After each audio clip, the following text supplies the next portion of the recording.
Electric chain hoists with motorized trolleys from 0.5 tons to 32 tons with chain lengths customizable to your needs. On monorail cranes, electric chain hoists can be used on both straight and curved rails. They run smoothly around track curves and can be used solo or in groups. Be operated simultaneously for material handling. These monorail hoists are great for moving goods, repairing equipment, making machinery, and processing food, etc.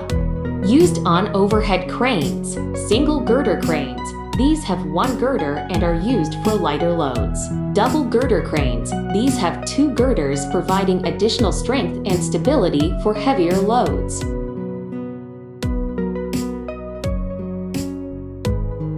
Used on gantry cranes. Portable gantry cranes for small loads handling with roller traveling design for versatile working sites. Full gantry cranes. These have two legs that move on rails, typically used in outdoor settings such as shipyards. Semi-gantry cranes. These have one leg on a rail and one leg running on a track at ground level, used in both indoor and outdoor environments. On jib cranes. Wall-mounted jib cranes, mounted on a wall or column, ideal for small workstations. Freestanding jib cranes, installed on the floor, offering more flexibility and range of motion. Contact us to get your customized electric chain hoist and electric chain hoist cranes.